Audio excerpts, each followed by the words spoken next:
राधे राधे दोस्तों, आप सभी का लक्ष्य क्लासेस के यूट्यूब चैनल पे हार्दिक स्वागत। मैं संजय केवट चर्चा कर रहा था आपसे पहले भी लेके एग्रीकल्चर को लेके जो पेपर है आज जो कंडक्ट हुआ है आपके सामने बोर्ड का पेपर आप दे रहे जो 12 महीने का परिश्रम था वो आज जाके सफल हुआ है। जिस प्रकार जो बच्चे भी एग्जाम को दे के आए हैं, जो बच्चों ने क्लास अटेंड की है, जो हमारे ऑफलाइन के स्टूडेंट हैं, वो जानकर इतने खुश होंगे कि पूरा पेपर आप अगर आज में नोट्स लेके भी आता साथ में तो भी आप देखते कि सर वास्तव में लाइन टू लाइन पूरे क्वेश्चन मिले, सिंगल क्वेश्चन पूरे 2025 के जो बोर्ड पेपर है जो द्वारा सीनियर सेकेंडरी एग्जामिनेशन के द्वारा हुआ है, इसके अंदर सिंगल क्वेश्चन ऐसा नहीं है जो बाहर से गया है। वो सब मेहनत हमारी भी रही और साथ में स्टूडेंट की रही। परिणाम कुछ दिनों बाद आपके सामने रहेगा, हम देखना ही चाहते हैं। अभी उम्मीद कर सकते हैं कि लक्ष्य क्लासेज इस बार फिर देवली में सर्वोत्तम परिणाम देने वाला संस्थान बनेगा। इसी उम्मीद के साथ आज पेपर सॉल्यूशन कराते हैं। बच्चों के डाउट्स होते हैं कि सर इसमें किस प्रकार आंसर रहेगा, हमने ये करके आए, हम वो करके आए, तो उसके डाउट के लिए ये क्लास आपके लिए लेके आए गए। देखो इसका कोई औचित्य नहीं है। अब बच्चे क्या करेंगे, हो चुका पेपर, अब कोई इस क्लास का औचित्य यही है कि जिस बच्चों के डाउट है वो इस क्लास को कंटिन्यू देके और आपको जानकर आप बस 2 महीने का इंतजार कीजिए, आपके सामने फिर एग्रीकल्चर का परिणाम देखने को मिलेगा। क्यों? क्योंकि इस बार जो बच्चों ने मेहनत की शानदार परिणाम देने के लिए, साथ में जो स्टाफ साथी थे हमारे लक्ष्य क्लासेस के, उन्होंने भी शानदार मेहनत की है, उसी का परिणाम आपको देखने को मिलेगा। आज स्टार्ट करते हैं एग्रीकल्चर का पेपर जो भी कंडक्ट आज ही हुआ है उसका सॉल्यूशन। देखो फर्स्ट क्वेश्चन क्या कहता है, क्वेश्चन से आपको सिर्फ टिक कराए जाएंगे या कोई एक्सप्लेनेशन नहीं होगा, सिर्फ आपको आंसर देखना कि आंसर क्या रहेगा। देखो फर्स्ट क्वेश्चन है और पूरा जो आपके मॉडल पेपर है, यानी कि जो बोर्ड एग्जाम करवाती है वो पहले एक मॉडल पेपर डालती है कि हम इसी प्रकार क्वेश्चन पूछेंगे, उसी प्रकार आए। जैसे मान लो ये चैप्टर फर्स्ट का है, ये सेकंड का है, उसी प्रकार थर्ड फोर्थ फाइव उसी क्रम में आए क्वेश्चन। क्वेश्चन में किसी प्रकार का कोई चेंज नहीं है। देखो फर्स्ट क्वेश्चन क्या कह रहा है, फर्स्ट क्वेश्चन कह रहा है कि रेगिस्तानी क्षेत्रों में वायु क्षरण को रोकने में सहायक वृक्ष है। भाई साहब बच्चे यही मर गए आधे तो। हमारे भी ऐसे स्टूडेंट हैं जिन्होंने गलती की है, उनका मैं नाम नहीं लेना चाहूंगा, लेकिन उन्होंने गलती कर दी। वो क्लास को देख रहे होंगे तो समझ जाएंगे मैं किसके लिए बोल रहा हूँ। उन्होंने गलती ये कर दी कि रेगिस्तानी क्षेत्रों में जो वायु क्षरण है उसको रोकने में सहायक वृक्ष है। अब वृक्ष कौन सा सहायक था, उसमें तीनों दे रखी है। उसमें क्या दे रखी है, उसमें तीनों दे रखी है। आपकी जो 12th की बुक है, 12th की बुक में चैप्टर नंबर फर्स्ट है, चैप्टर नंबर फर्स्ट के अंदर 3 चीजें दे रखी है कि जो रेगिस्तानी क्षेत्र है, रेगिस्तानी का क्षेत्र का मतलब क्या है, जैसलमेर, जोधपुर, बाड़मेर वो जिले हैं, वहां से क्या होती है, वायु आती है और वायु क्षरण के द्वारा क्या होता है, मर्दा के कण एक स्थान से दूसरे स्थान पर चले जाते हैं, तो उनको रोकने में कौन से वृक्ष सहायक होते हैं। इसमें 3 दे रखी है। इसमें पहले दे रखी है घासें, घासों के द्वारा दे रखी है वृक्ष और वृक्ष के साथ दे रही है झाड़ियां। अब भाई साहब इसने दे दिया नाम, नाम क्या दे दिया कि वृक्ष है। अब बच्चों ने देखा ही नहीं, अब ये तो कौन से बच्चे क्या टिक करके आगे, सेवन। सेवन कहां से होगा, सेवन तो क्या है, एक घास है और पूछ क्या रहा था, वृक्ष पूछ रहा था। तो इनमें से वृक्ष कौन सा था, खेजड़ी। होती चारों ही उपयुक्त है, चारों ही आंसर इसके, लेकिन आंसर में क्या दे दिया उसने, वृक्ष लिख दिया, तो अपना कौन सा आंसर देगा, खेजड़ी। देखो नेक्स्ट क्वेश्चन क्या पूछ रहा है कि भारत का जैविक राज्य है। भाई साहब बोल बोल के मतलब जैसे ही तुम चैप्टर सेकंड खोलोगे नोट्स का जाके तो उसी के अंदर फर्स्ट एरो करके ही मिलेगा कि भारत का जैविक राज्य है। और वो जैविक राज्य कौन सा है, सिक्किम। कौन सा है, सिक्किम। अगर पूछ ले तुम्हारे को कि राजस्थान में एक ऐसा जैविक जिला कौन सा है, तो जैविक जिला मिलेगा आपको डूंगरपुर। दोनों फर्स्ट एरो पे करवा रखे पेज के अंदर। नेक्स्ट देखो, नेक्स्ट क्या है, नेक्स्ट पूछ रहा है कि राष्ट्रीय जैविक खेती केंद्र कहां पर स्थापित है। राष्ट्रीय जैविक खेती केंद्र है जो भारत में स्थित है और भारत में एक राज्य है गाजियाबाद, और गाजियाबाद कहां है, यूपी के अंदर, वहां पर स्थित है। इसका आंसर रहेगा गाजियाबाद, यूपी। आगे देखो नेक्स्ट क्वेश्चन पूछ रहा है कि बूंद बूंद सिंचाई विधि का विकास किस देश में हुआ है। भाई साहब अल्टीमेट क्वेश्चन, कैसे सर कि इसको रटाते रटाते 2 साल हो गए, 11th में पढ़ाया, 12th में पढ़ाया और आपको ये तो मतलब सबको आ रहा है। जैसे क्वेश्चन है 80% के अंदर, पेपर बिल्कुल सरल था, तो इसका आंसर क्या रहेगा, इजराइल। क्या रहेगा, इजराइल। अब किस बच्चों के ये क्वेश्चन गलत जा रहे हैं, इसका मतलब उनसे आगे उम्मीद करना खाली से खतरे से खाली नहीं है भाई साहब। देखो आगे, आगे देखो पूछा है परजीवी खरपतवार है, और जबकि आप जैसे खरपतवार का चैप्टर खोलोगे ना, उसमें खरपतवारों को 2 भागों में विभाजित किया गया है, उसी में आपको टॉपिक मिलेगा। तो क्या है, परजीवी खरपतवार है। और कौन सा है बेटा, कौन सा है, ओरोबेंकी, प्याजी, बथुआ, मोता। तो इसमें क्या आएगा, ओरोबेंकी। कौन सा आएगा, ओरोबेंकी, अर्थात ऑप्शन नंबर ए करेक्ट।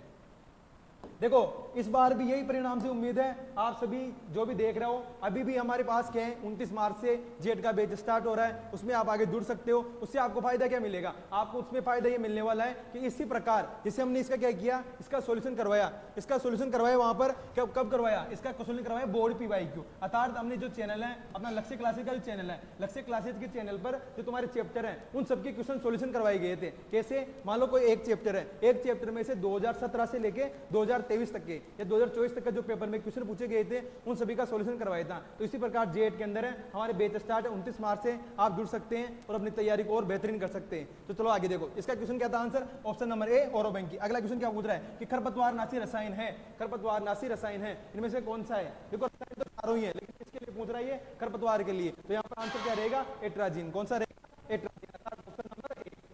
आगे देखो पूछ रहा है, क्वेश्चन पूछ रहा है कि सामान्यतः शुष्क कृषि में बीज दर रखी जाती है। शुष्क कृषि का मतलब क्या है कि मान लो कोई खेती है, एक तो सिंचित क्षेत्र होता है, एक शुष्क कृषि होती है। शुष्क कृषि कहाँ की जाती है? जहां पर पानी की उपलब्धता कम होती है, तो वहां पर क्या करेंगे? बीज दर को अधिक बढ़ाएंगे। और कितनी बढ़ा के रखेंगे? 10 से 15% अधिक। Option number C is the correct answer. आगे देखो, ओराइजा सेटाइवा किस फसल का वास्तविक नाम है? भाई साहब बच्चों को मैंने बता दिया था कि कितने फल दे रखे हैं, कितनी ये दे रखे हैं, दाने वाली फसलें ये दे रखी 6, और 6 में से एक का वास्तविक नाम याद आएगा। देखो आप, मैंने कल क्या किया, अगर आपको प्रत्यक्ष में जानना है तो हमारे संस्थान में एक लड़की पढ़ती है, 3 लड़कियां पढ़ती है। वैसे पढ़ने में तो बहुत सारे स्टूडेंट, लेकिन 3 ऐसे मुख्य स्टूडेंट थे मेरे। उनका कल मेरे कॉल आया, उनका कॉल आया कि उन्होंने बोला कि सर हमारे को क्या क्रॉप्स दे रखी है 52। कितने दे रखी है बेटा? 52 फल और फसलें हैं, जिनमें से कितनी आती है? 2 आती है। अब 52 में से 2 आती है, मतलब 52 याद करने बैठोगे तो आपको 100 पेज याद करने पड़ेंगे। कितने पेज बेटा? 100 पेज। अब वो 100 पेज में उनका आंसर है, मेरे सामने कॉल किया उन्होंने कल कि सर हमारे को सिर्फ आप 5 क्रॉप बताओ। कितने क्रॉप बताओ? 5। मेरे पास स्क्रीनशॉट पड़ा हुआ है, मेरा मोबाइल अभी यहाँ नहीं है, आपको स्क्रीनशॉट दिखा देता। उसमें क्या मेंशन था कि सर 52 में से मेरे को कितनी बताओ? सर आप 5। और आपको जानकर खुशी होगी कि 52 में से 3 फसलें मिली है भाई साहब, में से 3, मतलब दोनों क्वेश्चन 8 नंबर परफेक्ट हुए उनके। अभी उनसे बात हुई मेरी, वो बोल रहे सर आपने जैसे मतलब आपको पेपर ही दिख गया था पहले, उस प्रकार आपने आंसर बताया। और यही के स्टूडेंट है, आप उनसे बात कर सकते हो, उनसे पूछ सकते हो कि वास्तव में नहीं क्यों, क्योंकि पीछे वाले पेपरों को देखा मैंने, पहले कहाँ से क्वेश्चन पूछ रहा था, रिपीट कहाँ से होगा, उसके आधार पर एनालिसिस निकला है। देखो आगे इसका आंसर क्या रहेगा? वैज्ञानिक नाम है, ये वास्तविक नाम बेटा धान का। देखो क्वेश्चन नंबर कौन सा है? पेडिलियेसी कुल की फसल है। कौन से कुल की फसल है? पेडिलियेसी। किसका कुल है ये? तिल का। क्वेश्चन लिखवा रहे हैं, फलों का भी कुल पूछ सकता है, फसलों का भी पूछ सकता है। समझे बात को? आगे देखो, धान के बीज में कार्बोहाइड्रेट की प्रतिशत मात्रा होती है, और कितने प्रतिशत होती है? 77 से 79%। और इसका आंसर क्या रहेगा? Option number D. इसका आंसर रहेगा आपका ऑप्शन नंबर सी। आप बस करेक्ट करते रहो, किसके गलत हो रहे हैं, किसके सही हो रहे हैं। देखो आगे, तने का रूपांतरण है। तने का रूपांतरण क्या होता है? ये सभी कौन सी फसलें वाली है? जड़ों वाली फसलें। आलू कहाँ लगते हैं? जड़ के, लेकिन रूपांतरण किसका है? रूपांतरण तने का। इसका आंसर क्या रहेगा? आलू। Option number A. बस देखते रहो, कंटिन्यू चल रहा है तुम्हारे सामने। आगे देखो नेक्स्ट क्वेश्चन क्या कह रहा है? वायुरोधी वृक्ष है। वायुरोधी वृक्ष वापस वही क्वेश्चन आ गया क्या कि वायु को रोकने वाले वृक्ष क्या कहलाते हैं? वायुरोधी वृक्ष कहलाते हैं। बहुत सारे पपीता कराए, अरे बेटा पपीता तो लगाएंगे, लिए जो हवा आ रही है उसको रोकेंगे, उसको करेंगे नीम का। किसका करेंगे? नीम का। आगे देखो इसका ऑप्शन नंबर, क्योंकि बेटा ये इस प्रकार खुशी होती है। खुशी क्यों होती है कि 12 महीने मेहनत की, 12 महीने उनको पढ़ाया और फिर उनमें से नहीं मिले, फिर दुख हमारे को होता है। लेकिन अब आज हम प्रफुल्लित है, क्यों? क्योंकि हमारे जो पढ़ाए, हमारे नोट्स पहले, अब देखो मैं जाके तो नहीं लिखूंगा। अगर मान लो किसी बच्चे के आप कहो कि सर हमारे को किसी बच्चे के नोट्स चाहिए, तो अब मैं थोड़ी जाके लिखूंगा उनकी कॉपी में कि नहीं नहीं ये क्वेश्चन आएगा, ये क्वेश्चन आ गया। वो तो पहले लिखे हुए ना, आप जाके उनकी क्वेश्चन कॉपी में देख लो, लाइन टू लाइन क्वेश्चन मिले। ये देखो भाई साहब, ये हमारे बच्चे जो ऑफलाइन के बेटे,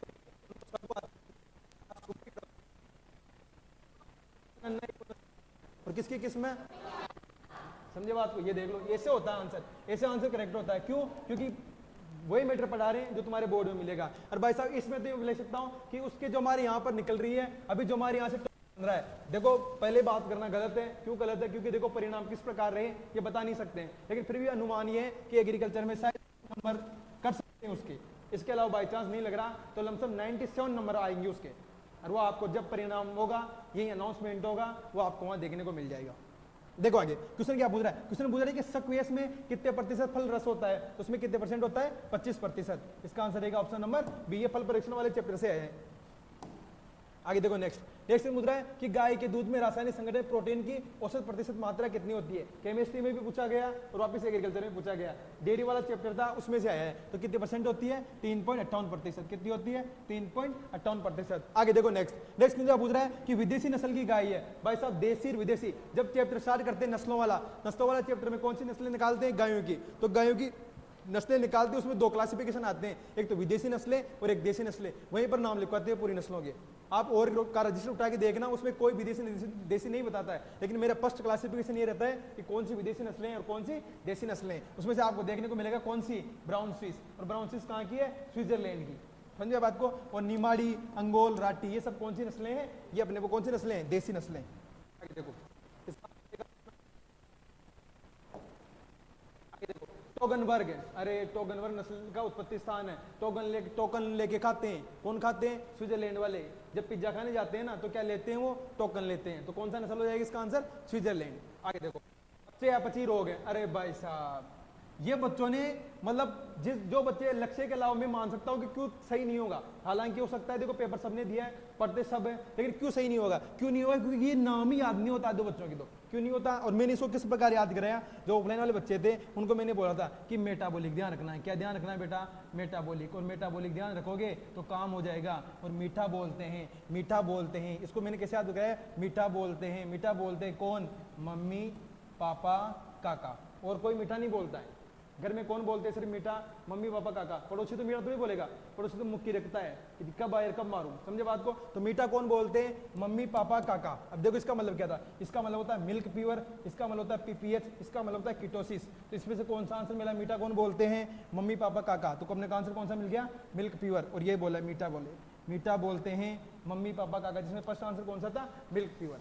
अब इसको चयापचय रोग किसी ने लिखवाया नहीं होगा। क्यों नहीं लिखवाएगा? क्योंकि ये दे नहीं रखा है, क्लासिफिकेशन में दे रखा है कौन सा? मेटाबॉलिक। तो इसे ध्यान रखना है, इसे क्वेश्चन आंसर होते हैं। तो इसका आंसर क्या था? ऑप्शन नंबर या डी। देखो आगे तुम्हारे रिक्त स्थान। अब रिक्त स्थान भी चैप्टर के अकॉर्डिंग है। इसे मान लो 1 से स्टार्ट हुआ तो बिल्कुल 15 चैप्टर तक गए हैं। देखो फर्स्ट, मर्दा उर्वरता को प्राकृतिक कारण एवं कृत्रिम कारक प्रभावित करता है। प्राकृतिक कारक एवं कृत्रिम कारक प्रभावित करता है। आगे देखो नेक्स्ट क्वेश्चन क्या कह रहा है कि उत्तम बीज का मुख्य लक्षण उसकी क्या होती है? उत्तम बीज दो शुद्धता होती है, भौतिक शुद्धता और आनुवांशिक शुद्धता। जिसमें से आंसर क्या था? उत्तम बीज का मुख्य लक्षण क्या होती है उसकी? आनुवांशिक शुद्धता। आनुवांशिक शुद्धता। आगे देखो, एक प्रजनक केंचुआ 6 माह में कितने अंडे दे सकता है? या कितने केंचुए पैदा कर सकता है? 250। कितने कर सकता है? 250। आगे देखो, खरपतवार प्रतिकूल जलवायु दशाओं से प्रतिस्पर्धा रखते हैं ज्यादा। आगे देखो, तुम्हारे सबको पता है किसका लिया जाता है? Sodium benzoate. दो रसायन होते हैं, एक तो होता है पोटेशियम मेटाबाइसल्फाइड और एक होता है सोडियम बेंजोइड, जिसमें किसका बता रही है? सोडियम बेंजोइड का। आगे देखो, टोगनबर्ग नस्ल कहाँ की है? स्विट्जरलैंड की। और बकरी के नहीं होते हैं, और क्या नहीं होती उसमें? सींग। समझ में बात को? ये आंसर हो गया, ये मत तुम्हारे हो गए रिक्त स्थान। आगे देखो, अति लघुतरात्मक पर्सन, इसमें से क्या था? फर्स्ट क्वेश्चन पूछ रहा है कि फेरोमेन ट्रैप का कोई एक उपयोग लिखे। फेरोमेन ट्रैप का मतलब क्या होता है? फेरोमेन ट्रैप का मतलब ये होता है कि नर पतंगों को, यानी कि कीट में होते मादा पतंग और नर पतंगों को आकर्षित करने के लिए प्रपंच के अंदर क्या लगाई जाती है? एक ल्यूर लगाई जाती है, उसको बोलते हैं फेरोमेन ट्रैप, जो क्या करता है? नर पतंगों को आकर्षित करता है। आगे देखो, मल्च का क्या उपयोग है? मल्च का उपयोग है कि पौधे की जो ऊपरी परत होती है उसको किसी मिट्टी के पदार्थों से या किसी पॉलीथीन से या कार्बनिक पदार्थों से ढकना, वो क्या कहलाता है? मल्च कहलाता है। आगे देखो, ट्रेंच दाब का चित्र बनाइए। ट्रेंच दाब को चित्र के सहित बताया था, और कैसे बताया था कि ट्रेंच का मतलब क्या होता है? खाई होता है। वो ट्रेंच को किस प्रकार बताएंगे? देखो, ट्रेंच का चित्र है तुम्हारे सामने, तो ध्यान रखो। क्या करेंगे? कोई किसी पौधे की शाखा है, वो कोई पौधे की शाखा, उसको क्या करेंगे? ऐसे लेके मिट्टी में दबा देंगे, और ये क्या है? ये खाई बनी हुई है। इसमें जो उसकी रूट्स रहेगी ना, वहां से क्या होगी? नया पौधा तैयार होगा, और वो कौन सा मेथड कहलाएगा? ट्रेंच मेथड कहलाएगा। आगे देखो नेक्स्ट, आगे देखो, केले का कुल क्या होता है? केले का कुल लिखिए तो केले का कुल क्या होता है? म्यूजेसी। क्या होता है? म्यूजेसी। आगे देखो, आदर्श जेली की कोई एक पहचान लिखिए। आदर्श जेली क्या होती है? अपारदर्शक होती है, और क्या होती है? अगर उसको कट करेंगे तो किस प्रकार होगी? एक चमकीले पदार्थों की धातु के रूप में कट होगी। वो क्या होती है? आदर्श जेली का एक मुख्य गुण होता है। आगे देखो, अधिक गर्मी के दिनों में दूध में पैदा होने वाले जीवाणुओं का नाम लिखिए, और कौन सा होता है बेटा? लैक्टोबैसिलस। कौन सा होता है? लैक्टोबैसिलस। आगे देखो, गाय की कोई दो दुधारू नस्लों के नाम लिखिए। अब गाय की दो दुधारू नस्लों के नाम पता तुम्हारे कौन सी है? जैसे लिख सकते हो, दुधारू मैंने 5 बता रखी है, साहिवाल, राठी, सिंधी, गिर और देवनी। जिसमें से 2 का नाम लिख देते हैं। इंग्लिश लिख दो साहिवाल और गिर। ये कौन सी है? दुधारू नस्लें। ये सभी तुम्हारे चैप्टरों के अंदर करवा चुका था। आगे देखो, पशुओं में होने वाला कोई 2 जीवाणु जनित रोगों के नाम लिखिए। अरे जीवाणु, विषाणु, प्रोटोजोआ सब कुछ करवा रखे हैं। जीवाणु में कौन से आएगी? हेमा ब्लैक वाटर पीती है, और कौन सा पीती है? Black water. तो फर्स्ट तो कौन सा हो गया? BQ। दूसरा क्या हो गया? HS। तीसरा क्या हो गया? मेस्टाइटिस। एक क्या हो गया? एंथ्रेक्स। ये सब कौन से रोग है? ये सब जीवाणु जनित रोग है। ICDP का पूरा नाम लिखिए। ICDP का पूरा नाम क्या होता है? सघन पशु विकास कार्यक्रम। सघन पशु विकास कार्यक्रम। आगे देखो, ऑपरेशन फ्लड का प्रथम चरण कब प्रारंभ हुआ था, और ये प्रारंभ हुआ था 13 जनवरी 1970 को, 13 जनवरी 1970 को। समझ में आई बात को? ये सब सिंगल क्वेश्चन आंसर, इनको एक लाइन में आंसर करना था। और उत्पादकता में कोई अंतर लिखिए। भाई साहब 11th और 12th दोनों के अंदर सोइल का चैप्टर दे रखा है, उसमें फर्स्ट क्लासिफिकेशन यही आता है कि मृदा उर्वरकता क्या है और उत्पादकता क्या है। समझे बात को? उत्पादकता को किसमें मापते हैं, रुपयों के अंदर, और इसको किसमें मानते हैं, प्रतिशत के अंदर। समझे बात को? एक और लिखो, 3 अंतर लिखने थे, एक और लिखो। ये क्या होते हैं, इसको कौन प्रभावित करते हैं? जैसे मान लो भूमि की दशा हो गई, ये किसको प्रभावित करेगी, मृदा उर्वरकता हो। इसको क्या प्रभावित करेगा, जैसे स्थलाकृति हो गई, आने जाने में जो परिवहन का वो साधन हो गए, वो सब किसको प्रभावित करेंगे, उत्पादकता को। ये क्या होगी, प्रति हेक्टेयर उपज होगी। प्रति हेक्टेयर जो खेत के द्वारा जो प्रदान की जाएगी वो तो क्या कहलाएगी, मृदा उर्वरकता, और जो लास्ट में जो उपज होगी वो क्या कहलाएगी, उत्पादकता। आगे देखो, जैविक खेती के कोई 3 उद्देश्य लिखे। जैविक खेती के उद्देश्य बहुत सारे होते हैं, जैसे कृषि कार्य के अंदर वनस्पतिक वृद्धि के लिए बहुत सारे उद्देश्य थे, जिसमें तुम्हारे 2-3 उद्देश्यों का नाम लिखना था। आगे देखो, बौछारी सिंचाई विधि, पूरी की पूरी बौछारी सिंचाई विधि बता रही है उसके डायग्राम के साथ। कौन सी विधि होती है, जो क्या होती है, इसके कोई 3 लाभ लिखिए। फर्स्ट लाभ तो क्या है कि इस विधि में क्या होता है, पूरे खेत के अंदर पानी की भरपूर उपलब्धता हो जाती है। सेकंड पॉइंट क्या है कि इस विधि में क्या होता है, पानी किसके समान गिरता है, बौछार के समान। और तीसरा पॉइंट क्या है कि इस विधि के अंदर क्या होता है, कम हास होता है, यानी कि कम पानी की आवश्यकता होती है। ये सभी पॉइंट इसके थे। आगे देखो, खरपतवारों की कोई 3 विशेषताएं लिखिए। खरपतवार अधिक गुणन करते हैं, अधिक जलवायु को आकर्षित करते हैं, पानी की अधिक सिंचाई की जब तुलना करोगे ना, फसल को पानी पिलाओगे तो कौन पी जाएंगे, खरपतवार पी जाएंगे। तो फसलों और खरपतवारों के बीच में क्या होती है, प्रतिस्पर्धा होती है। आगे देखो, छल्ला कलिकाइन रिंग बडिंग किसे कहते हैं, इसका चित्र बनाइए। छल्ली कलिकाइन किसको बोलते हैं, रिंग बडिंग, और किसमें प्रयोग में ली जाती है, बेर के पौधों के अंदर। क्या करते हैं, चारों ओर से क्या निकालते हैं, कोई पौधा है उसकी क्या निकालेंगे, ऊपर की छाल निकालकर दूसरे पौधे में लगा देंगे, वो कौन सी कहलाती है, रिंग कलिकाइन या छल्ला कलिकाइन। आगे देखो, फलोद्यान लगाने की पंचभुजाकार विधि। पंचभुजाकार विधि में क्या करते हैं, चारों कोनों पर पौधे लगाएंगे और बीच में क्या लगा देंगे, एक अतिरिक्त पौधा लगा देंगे, और वो अतिरिक्त पौधा क्या कहलाएगा, पंचभुजाकार विधि के अंदर आएगा। आगे देखो, फलोद्यान में एफलन के कोई 3 बाह्य कारक लिखे। बाह्य कारक भी होते हैं और आंतरिक कारक भी होते हैं। बाह्य कारक में जैसे पोषक तत्व की, ये तो हो गया आंतरिक कारक। बाह्य कारक जैसे कीट एवं रोग हो गए, और क्या हो गई, अनुकूल जलवायु हो गई। ये सभी प्रभावित करने वाले कौन से कारक है, बाह्य कारक है। आगे देखो, मानव स्वास्थ्य में दही का महत्व लिखिए। दही से हमारे को जीवाणु प्राप्त होते हैं, जिसको नाम है लैक्टोबैसिलस, जो क्या करता है, अपने मानव के अंदर जो क्षमता होती है। आगे देखो, उसकी 2 विशेषता लिखिए। गिर नस्ल उत्पत्ति कहाँ, गिरबाई काठियावाड़ी कहाँ की है, गुजरात की। तो ये कहाँ की नस्ल थी, गुजरात की। आगे देखो, राजस्थान में कहाँ पाई जाती है, अजमेर, भीलवाड़ा, उदयपुर और चित्तौड़गढ़। आगे देखो, कोई 2 विशेषताएं लिखिए। क्या होती है, इसका सिर जो होता है वो कैसा होता है, उथलाकार होता है, और शरीर का रंग कैसा होता है, लाल होता है। लाल में कभी काले व सफेद धब्बे होते हैं।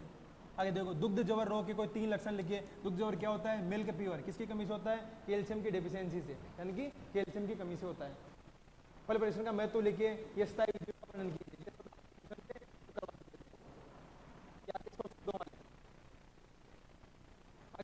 बदावरी नस्ल, बदावरी आई नस्ल है, देश की है, और कहाँ की है, यूपी यानी कि उत्तर प्रदेश की है। आगे देखो, इसके स्थान राजस्थान में कहाँ पाई जाती है, भरतपुर धौलपुर के अंदर। उसका वितरण क्षेत्र आ गया भरतपुर धौलपुर। आगे देखो, विशेषता क्या थी, बदावरी नस्ल में विशेषता क्या है, किसके अंदर क्या होती है, सर्वाधिक वसा प्रतिशत पाई जाती है, और कितनी पाई जाती है, 12 से 14%। आगे देखो, उपयोगिता क्या है, उसकी उपयोगिता क्या है, इसको उत्पादन के लिए क्या रहता है, मांस उत्पादन के लिए क्या रहता है।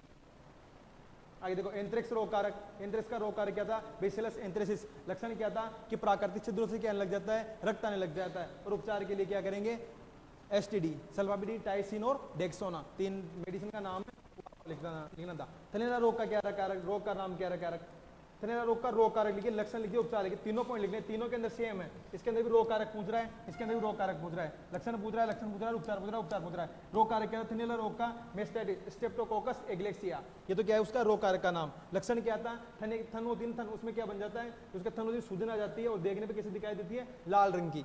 आगे देखो, उपचार, उपचार में क्या था, मेलोनेक्स और एम्पिसिलिन, ये क्या थी उसकी उपचार की मेडिसिन का नाम था। ये आपको करके आना था। ये मैंने जो 5 फसलें भेजी थी ना, उन 5 में से कौन सी थी, एक तो ये मिल गई। टोटल कितने फसलें कितनी पहुंचता है, 4। देखो, एक तो ये आ गई और एक आ गई, अथवा में आ गई है तो, और आगे और एक पेज है, एक ये पेज है रहा। इसमें से भी कौन करना था, या तो अमरूद करते हैं या नींबू करते हैं, और इधर क्या क्या दे रखा था, सरसों करते या बाजरा करते। अब देखो, टोटल फसलें कितनी थी, एक तो सरसों था, सरसों के साथ में बाजरा, बाजरा के साथ में अमरूद, अमरूद के साथ में नींबू। अब ये तो अथवा में थे, ये तो किस में थे, अथवा के अंदर। अब इनमें से कोई एक करना था। मैंने उसको टोटल 5 भेजी, कितनी फसलें भेजी थी? 5 में से 3 मिल गई, सरसों भी मिल गया, बाजरा भी मिल गया और अमरूद भी मिल गया। सिर्फ कौन सा है? नींबू, जिसमें से उसने अमरूद कर दिया और इन दोनों में से एक करना था। समझे बात को? और कितने नंबर का क्वेश्चन था ये? 4 नंबर का, जिसके अंदर लिखनी थी सरसों की जलवायु, बीज दर, बीजोपचार, 4 उन्नतशील किस्में और पादप संरक्षण। प्रत्येक के अंदर चाहे फल हो, चाहे तुम्हारी फसलें हो, चाहे तुम्हारी दलहनी फसलें हो, चाहे कोई सी फसलें हो, उसके अंदर तुम्हारे को 4 उन्नतशील किस्में तो प्रत्येक के अंदर याद करनी है, चाहे वो फल हो चाहे कोई सा भी हो। हमारे कौन से आ गए? अमरूद आ गए। इसके अंदर भी कौन सी किस्में याद करनी है? 4। इसमें पौधे लगाने की विधि थी, भूमि एवं जलवायुता और कीट एवं व्याधियां थी। जो अमरूद तुम्हारे पढ़ा रहे हैं वो इस प्रकार से क्वेश्चन आता है। इसमें 4 ऑप्शन भी मिल गए। इसके अंदर भी देख लो, ये नींबू पढ़ाएंगे तब 4 ऑप्शन में आएंगे तुम्हारे। तो आपको अभी तक यही, आपको जो रिजल्ट रहेगा, अभी हमारी से उम्मीद कर रहे हैं कि इस बार जो बच्चों ने किया वो बहुत अच्छा किया होगा। रिजल्ट आने के बाद में फिर आपसे मुलाकात होगी। तब तक के लिए शुक्रिया, धन्यवाद, जय हिंद।